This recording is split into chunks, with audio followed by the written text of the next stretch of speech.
Hi, everyone. Welcome to Thwack Camp 2024. I'm Kevin Klein, and with me today is my good friend, Homer McEwen. Hello, everyone. My name is Homer McEwen. I'm also known as Killer DBA.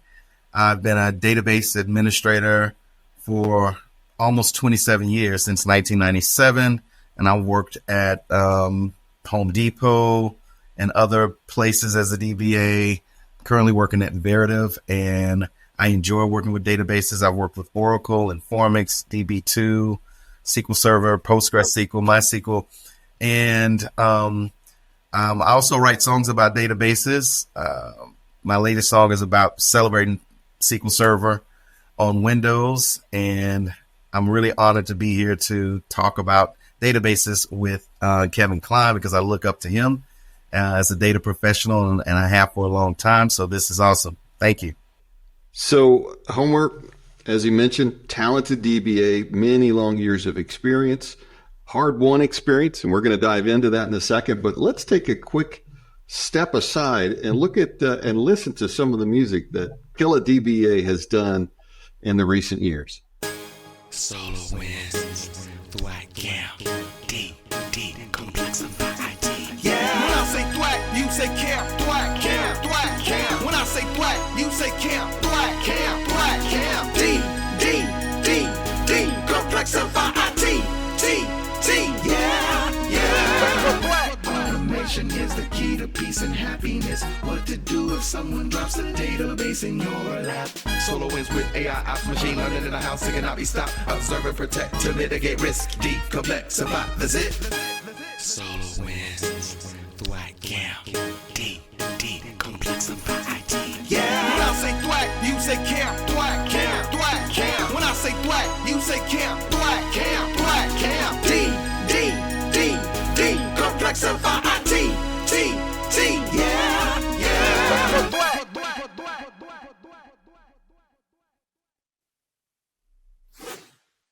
Today we're going to talk about four things.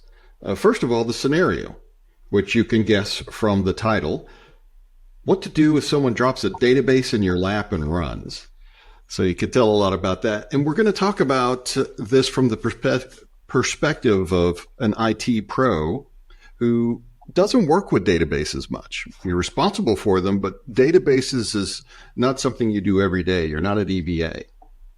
And there's four broad areas of database management that you need to be aware of. So we're going to dive into those four areas that have lots of little technical sub niches underneath the top broader umbrella of, for example, ensuring uptime. So we'll dive into that in just a minute. So the first topic that we mentioned, broadly speaking, is ensuring the uptime of your database. And ironically, your biggest concern is when your database isn't up. How long will it take for you to get the database back up and running? There's even an acronym for that. That's RTO, Recovery Time Objective. How much time will it take for you to get it back if it crashes? Then there's Recovery Point Objective. And that is how much time are you willing to lose of operations going into your database. So your boss might say, well, we don't want to lose more than an hour's worth of work. We'll grudgingly put up with 45 minutes of redoing work that we had done before. But if it crashes, we need to back up in a half an hour. So that is extremely important for you to know. You have to talk to the business people to know that, what they consider to be acceptable. And because of that, then you can change your strategies for disaster recovery and high availability. But there's a lot more to it than just that as well. There's preventative maintenance. So an example of why that's so important is that SQL Server will let you back up a corrupt database. There's some kind of bad sectors on the disks, for example, but it won't let you recover a bad database, a corrupted database. And so you have to perform these preventative maintenance jobs called DBCC checks, database consistency checks, to make sure that they don't have any corruption in them.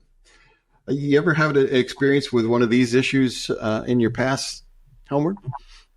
Oh, definitely. There have been issues where you find out that there's corruption, and you look out there and you're like, "What? When has check? Right. When has it run a maintenance check? DB, DBCC check DB." And you're thinking like, "Oh my gosh, how many more are out there like this?" And so, you run that report and you get that message back with the red or whatever's corrupted, and you have to go from there. But yeah, definitely have experienced that. As a matter of fact, one of my first projects that I pointed it out to the director, I said, "Hey, I don't see a maintenance plan on this particular. This application seems important." And he said, "Can you go out in our environment and find all the different data, instances that don't have maintenance run on them?" So I created a PowerShell. Luckily, I had a template for it to, go out to the network that looked to see like which databases were not involved in a some type of maintenance plan, and then we put a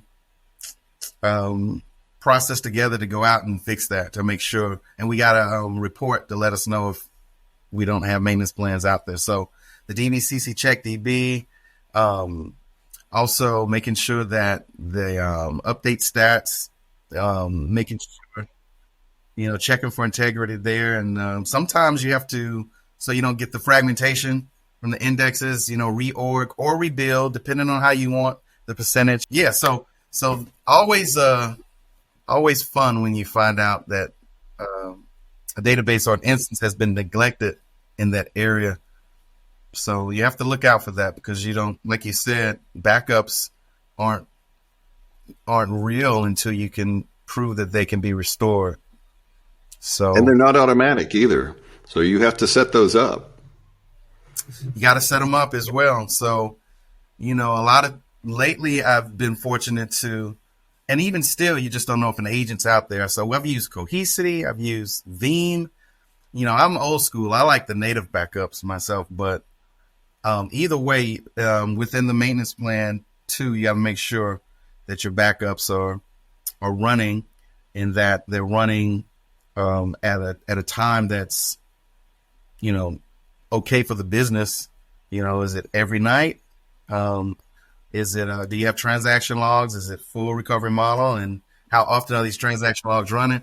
There's the standard, full backup every night, transaction logs every hour type of thing, and remove the transaction logs every 24 hours. So you want to have that maintenance in there as well, to remove the old transaction logs, clean them up and things like that. So had some fun moments within the maintenance plan design. Excellent point, Homer. Early in my career, I figured out that yes, we do have to do backups. We have to set that up ourselves, and I'd had the backups running for successfully for quite a while. And one of the things that I learned is that a backup is not. We don't take backups because we love backups. We take them because we want to restore the database when something disastrous happens. And I didn't know how long a given database backup might take to restore. And they were even asking me to sign a service level agreement, an SLA, saying I could get a database recovered within an hour. And I didn't know if that was true. So we started to do recovery tests on a regular basis. And one of the things we learned that was very empowering was we learned exactly how long it takes to recover different of our very important mission critical databases. And it even really improved my life. For example, one time when we had this very expensive system crash, the deputy CIO came into my cube, and normally when an important system would crash, he would pace around in my cubicle until it was recovered. But in his case, he said, "What's going on, Kevin?" In the past, I would say, "I don't know. It's going to take a while to recover." This time I was able to say, "David, this is going to take somewhere between 45 and 55 minutes to recover." And he's like, "Well, how do you say that with such confidence?" And I said, "Well, I did a restore test last week, and it took about 45 minutes. And the data has grown a little bit, so I'm giving myself a little bit of room to hedge on that." And he said, Okay, I'll be back in 45 minutes. I was like, thank you, God. I don't have an executive in my office. So it was an important lesson to learn. Do those recovery tests. That way you can be sure that you're safe. I call them practicing. Like, do your practice runs and write the timings down. Just comment the timings out. Dash, 5 minutes and 42 seconds. You know? That's right. Yeah. It's just like military and emergency personnel. They practice regularly so that they can get through those tough situations without being overwhelmed with fear or anxiety. You know, it just makes your life so much better. You don't like, you don't like surprises, you know? Well, exactly. And one of the things I always say is that DBAs, even if you're not a DBA, maybe you're just generally responsible for IT in your organization. You want stability, predictability, and reliability as much as you can get. And so that's an extremely important part of it all, is to do those practice runs. So another really important aspect of our job, and this has become more important since the pandemic, more important than ever before, is keeping the system up and running well. And so one of the mistakes I've seen database personnel make is that they're apathy, right? They're, it's fine. It's fine. They don't know anything about the applications that are running on that database. They don't know what the business needs are. They don't know how important it is. And that's going to lead you astray at some point down the line, because you didn't realize how important that app was, or how important that database was, or how much security it needed. Any stories or thoughts about owning the platform and not treating it like just one of a lot of things, taking it for granted? Definitely. I mean, so many stories. One that comes to mind, let's see. So this is probably going back to what you were saying earlier, a database being dropped in your lap. But there was a guy in legal, I think he was an attorney, and he bought a database in Azure, and it became business critical. It grew, right? Around his own little, and so they needed it in our realm, so that for security reasons, for one. I mean, what if he gives his daughter the login to, you know what I mean? Right. So, and for maintenance purposes, so we can have it in our routine. So I was responsible for bringing it, which is different, right? From the cloud to on-prem. But I think, wait a minute, your question was surrounding security, as far as like making sure that it's not just taken for granted. And so I'm all about, and tell me if I'm going in the right direction with what your question is. I'm all about the principle of least privilege, as far as like, if you don't need you don't need, I'll give you read. And I'm also an advocate for like groups as opposed to individuals having access, especially to production databases. But an AD group, Active Directory group of some sort. And as far as security goes, when's the last time this has been patched? Because there are hackers out there. And so patching updates are very real. And so we have to get those on the books to make happen. And I like, right now we have a nice little audit database that shows DML and DDL changes. I want to say there are extended events that are doing this. I'm not sure, but it's really awesome, because we can see when objects are changing. We can see when the data is changing, being updated, and so forth. And so you have that trail. And as far as security goes, I love my little PowerShell that goes out, right, and does things. I send a script out to find out like who has SA privileges, like who's out there with SA who should not have SA.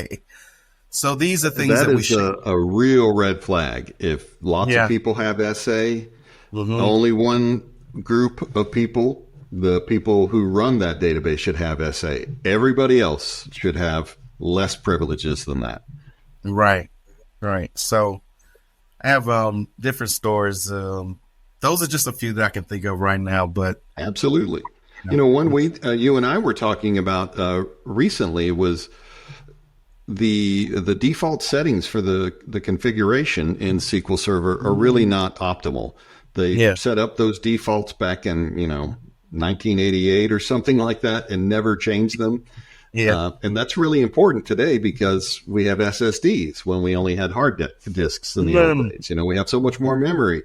So, for example, what do you do with the setting for max degrees of parallelism versus cost threshold for parallelism versus, CPU? Those things actually need more than just ignoring the defaults. They need you to actually take a look at those and change those according to the situation. I agree. I can remember going in and having to change max degree of parallelism and the cost number based on the number of CPUs we have, because if that number is too high, if I can remember correctly, it could be extensive. It could be extensive on the resources for other queries and cause problems. So you want it in that sweet spot, the number of the queries that can run in parallel. So that was fun. I can remember doing that for sure. And memory. So, you want to leave the operating system some memory, but you also, based on, how much RAM is on the server, you want to allocate that to SQL Server. I've run into issues where you needed to do that. And SQL Server takes all of that up, which is fine. It has it on reserve. It's not using it maybe, but you can tell if it is. And I've run into situations where, it had low memory and where we could afford to give it more because the operating system was fine. So you're right. You have to look under the covers to see if there are different configurations that you need to change to optimize your processes and to make sure that everything's running smoothly. You can't just take it out of the box and expect it to run fine. Sometimes you have to dig in and customize it to your liking, for sure. You can take it out of the box and ignore it forever after that as it runs some purchased application. It's just it'll slowly perform worse and worse as we go on. Which brings us to the second point there. You'd think because I'm working for a monitoring company that I'm just put that in there to be self-serving.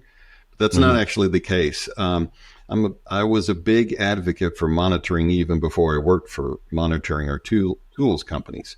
The main reason I bring this up is there's some basic levels, basic features of monitoring built into SQL Server. So you don't have to buy a product to get good enough monitoring. You buy a monitoring product from us or any of the vendors on the market because you want better than good enough.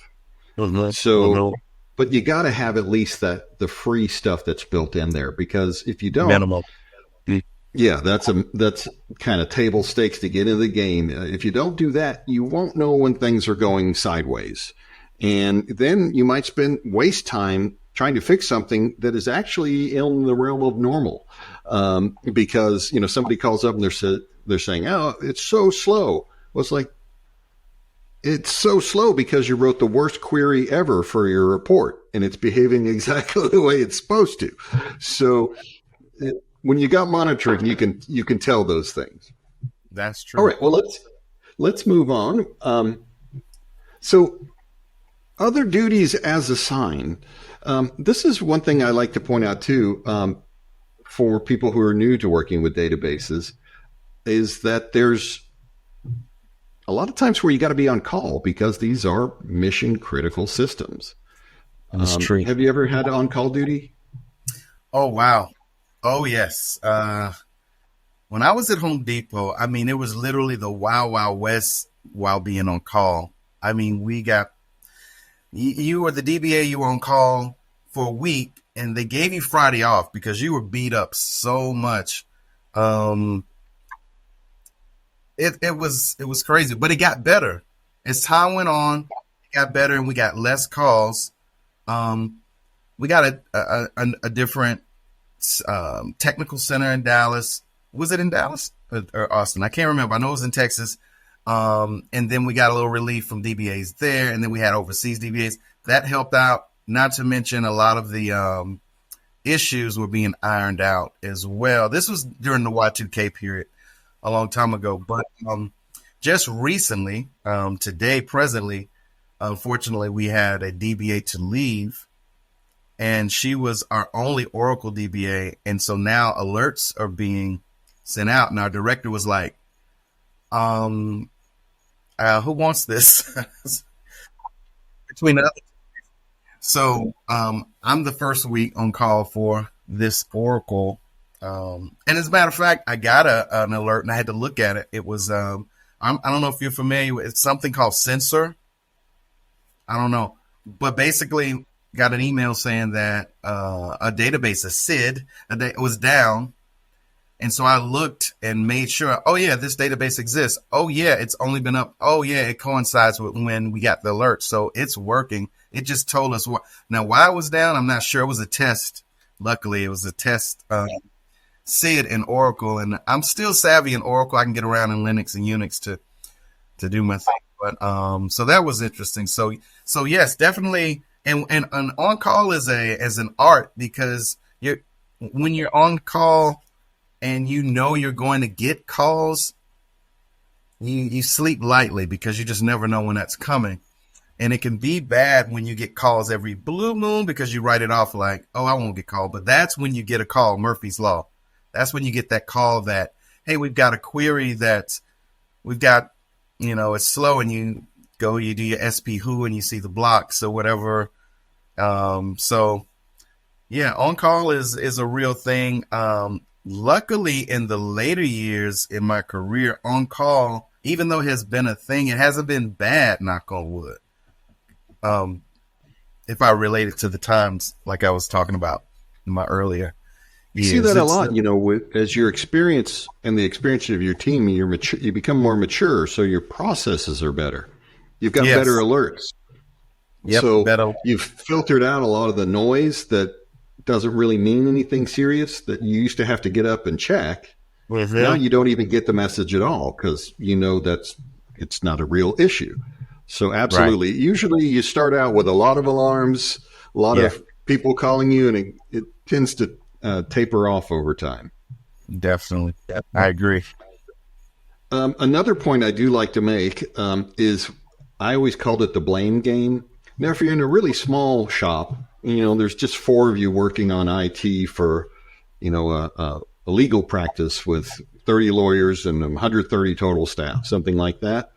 You probably work close enough together where you're not finger pointing at each other. But once you get big enough to have different teams, like a database team and a networking team or a storage team, a server team, a lot of times it might be more appropriate for a alert to go to a different team, but you're the one who got it. Right. And I always would say, looking at the service ticket, I'd say, looks like we're playing the blame game here. So I would have to be the one to go and improve that. Really, the problem with the server's slowness was because the main router went down, and now is having to do a trace route all the way across the country, and that the network team would need to resolve this rather than me. So That's another thing to keep in mind, according to how far your purview extends. Working with people and keeping the people you work with happy. One of the first lessons I learned as an official DBA, I've been doing DBA-like duties for a while, was that the person I report to in the organization isn't always my boss. And so I learned that when we had a crash of an important server, and so I called my boss back to let him know that, I'm in process. I think it's going to take me about an hour to get this back up and running. And he was like, well, that's great, but you got to call the business owner, the person in the company who cares about whether that's your boss in this situation. Yeah. Exactly. So don't learn that too late. You might say something unintentional, like, who bought this stupid application and brought it in? And that business owner's glaring at you now because you basically called them stupid. You ever have an experience like that where it's about the people, Yeah. I enjoy meeting the people because number one, you want to know the maintenance windows for the certain applications so that you can know when you can do your business on there without interrupting users and so forth. But I also like to do screen shares with people to kind of help them out, to kind of show them what I'm seeing versus what, I think they're seeing and so forth, just to get them going. And if I see that it's not in our realm, to point them in the right direction, maybe a Windows engineer or a VPN specialist or somebody that can help, like a network person. Maybe there's a firewall issue or they're not, they don't have access. If there's a, issue with permissions, then I can help them with certain things. But like you said, 9 times out of 10, especially with the blame game, it's usually something else. And I don't mind helping out with the transition of getting them help to the next person instead of just saying, that's not my job, bye. I like to talk to them and get to know them. And like you said, the business owner, I'm doing an assessment of our environment to see which, it's the beginning stages to see which applications may go to the cloud and which databases may go to the cloud. And in doing that, I'd like to know the contacts, the business owners, so that I can get an idea, because they may say, this database is going away in a year, so maybe there's no need to migrate to the cloud. And it's just good to have that relationship with people in the organization to get an understanding and build their trust as well. Once you communicate with them and you're responsive, that goes a long way. Even if you don't know how to help them, you just answer the call and they see, and especially if you say, hey, can we do a screen share? I want to see your error. That's the first thing what's your error? You mind if I do a screen share so I can see it? And before you know it, they know your name, your face, and they're like, assign this ticket to Homer. That's the only scary part because they want you to fix the issue. That's great customer service, right? And exactly. And when you build that trust, if they actually think you're to blame, it de-escalates anger and negative emotions. So when they call you like, Kevin or Homer, help me out, instead of what's wrong with your database, that kind of stuff. And it definitely, there's a payback, a positive reinforcement there. Yes. Another kind of keeping people happy thing too, very similar line of thinking was people would get to know you and then completely bypass the ticketing system and call you directly. Oh yeah. And so that's another reason why I think the being just a good person, talking to them, getting to know them, they won't take offense when you say, I really need for you to log this as a real incident in our incident tracking system, because it won't show up on our reports. Now, it's going to get assigned to me and I'll help you. So it's no difference in terms of that, who's doing the work, but it's really important that it goes through the right channels, because all kinds of decisions are based on how many calls we get, how long it takes to resolve, that sort of thing. So if you're used to people calling you directly and you don't have some kind of tracking system, you really need one. It needs visibility. You're right. I tell them at a minimum, hey, if you don't, I'll create the ticket for you, especially if they're not familiar with the ticketing system. I'll create it in their name, but I usually say, hey, if you don't mind, create the ticket for that. And in the meantime, I'll, work on it. I just don't want your issue to dry up on the vine and get forgotten, Yeah. All right. We got a lot of stories under our belt, a lot of mutually similar kinds of situations that we've lived through where we've had to do the same kind of thing. And this is real common when you start to work with databases, where you see the same sorts of things being solved independently by person after person after person.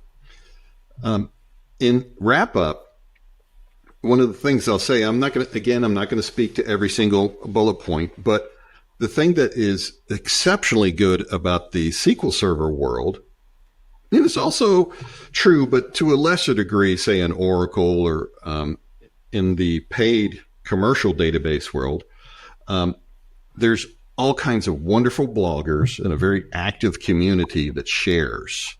So you could go to the PASS Professional Association for SQL Server website.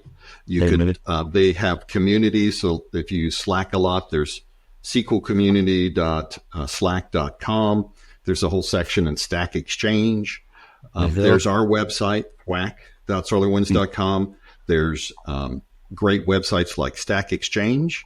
And so many of the challenges that you'll be facing as you move forward when somebody drops that database in your lap, they've already been solved by someone like Homer or myself or, any number of other people, and they share. That's a big characteristic of the hashtag SQL family, right? Hashtag SQL family, yes. And with that, folks, I do so appreciate your time. I want to express gratitude and thank you for it. I know you're busy and I know you have a lot to do. So Homer and I, we both really appreciate that you carved out 20, 30 minutes to spend with us. Thank you.